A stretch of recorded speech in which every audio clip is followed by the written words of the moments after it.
Okay, and three don'ts. Three don'ts. Don't commit halfway. Don't be wishy-washy, I guess is another way to say it. Don't try to ride two horses at one time. You end up falling off both. It doesn't work. Make a commitment to one and then ride as fast as you can.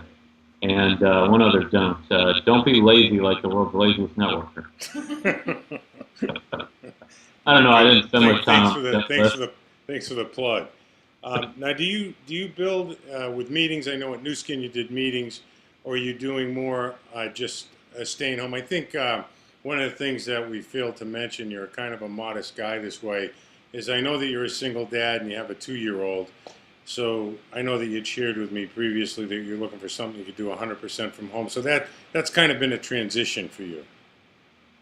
Yeah, well, I don't know if modest is the right word. Maybe more like embarrassed that I'm a single dad. I mean, it's obviously not the place that you want to be, but it's a situation where doing meetings over the phone, over the internet is great. It's taking advantage of technology. I love that.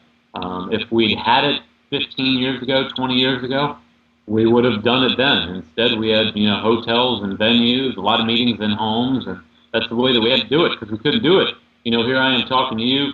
How far away are we? 8,000 miles Yeah. away. Yeah. And you're in Hawaii. I'm in D.C. That's pretty far away. We just couldn't do it way back when.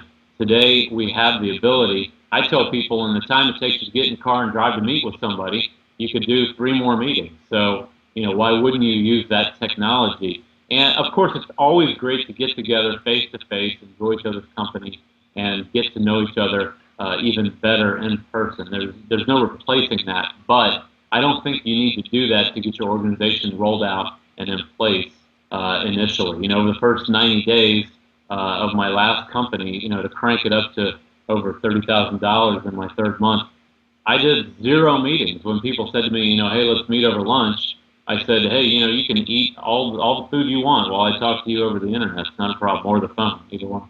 Oh, the internet offers some really cool advantages. Obviously, you've been able to leverage them, but it also creates some challenges. Most notably, in my experience, an unrealistic idea of what it takes to build a large self-perpetuating organization and how long it'll take. What's your opinion of that? Do you think that people feel that way? That do you think people get an unrealistic idea of what it's going to take with all the stuff that's out there online? Yeah, no question about it. I mean, we all, I'm included in that. We all have unrealistic expectations. You want to bring on 2 people, and then you want one of them to go make you $1 million. I mean, it's human nature. We would love it to be easier than it is. Reality is, you got to go out there and talk to a lot of people. But here's also reality: if you talk to 3 or 4 new people a day, over a year, you're talking to 1,000 new people. Right. And last time I checked, if you talk to 1,000 people about anything, you're going to make a lot of money. I mean, Well, 1,000 people hearing about a coat hanger, you're going to find some buyers. yeah, my mentor told me if I talked to 1,000 people, I'd sponsor a few just because they felt sorry for me. I think that's how it started. That True or was fa- it. true or false? Okay, and you can tell us why you feel that way. Just like any occupation, if we're going to be successful, we need to learn some new skills. Sure, absolutely. And you're learning every day in this business. I mean, you find someone who's got all the answers in this, they're retired, and they've probably forgotten more than they knew when they were working hard. With your experience and the success you've had behind you, if you knew what you knew, but this was your first month in network marketing, knowing what you know now, but you were brand new, what would you do differently or the same? I knew you were going to say that. What would I do differently? I would do everything differently because when I was brand new, I was young and dumb. I didn't know up from down, and I had to do everything wrong and figure my way it out. Work my way through all of my mistakes. Luckily, at some point, somebody brilliant like you told me you can learn from OPE, other people's experience. So I didn't have to learn everything the hard way. I could actually find someone who had made the money and say, "Hey, what'd you do?" And so one of the first things I did best after I, messed everything up, I interviewed everyone I could find who made the big bucks, kind of like what you're doing now. And I grilled everyone. How many people did you recruit? How many people did they recruit? How long did it take you? what did you say? What was your attitude? You know, how long did it take you to get up to a five-figure check? You know, I really grilled them to get specifics on what people needed to do, what I needed to do to get there. And having the courage to do that, maybe I was just, like I said, ignorant, young, and dumb. I was just dumb enough to go and ask those kind of questions and not really care what kind of, you know, oh my gosh, how could you ask me those types of things? I wasn't really worried about that reaction. Didn't even consider it, I don't think. I just said, I need that information. You got it. I'm going to go get it. Well, I think the real nugget in what you're sharing is that you're able to put your ego aside and ask people who are successful what they do. I just think that that's just the way to go.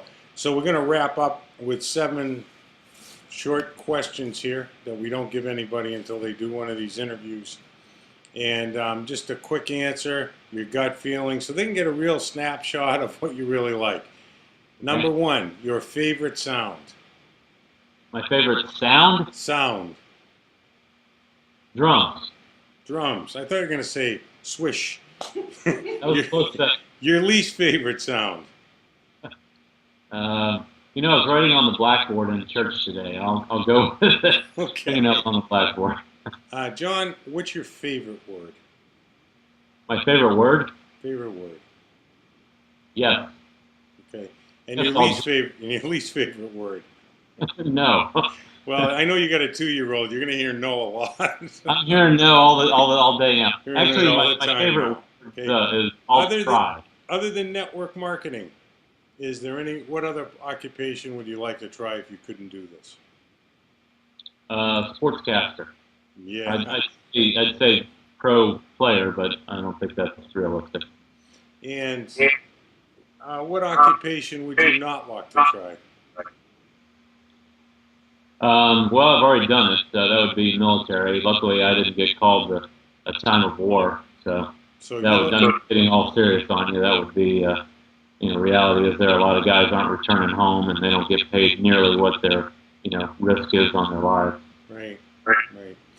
Okay, and the last question to close everything out. If heaven exists, what would you like to hear God say to you when you arrive at the pearly gates? I know that you did your best. Wow, beautiful. Fantastic. John, thanks so much for doing this. We really appreciate you taking the time and sharing those nuggets, asking other people what their experience was. What a great nugget right there. Peace be the journey. Continued success for you and your daughter, Sophia, and hopefully we'll see you in Kauai soon. Yeah, absolutely. Thank you, Mark.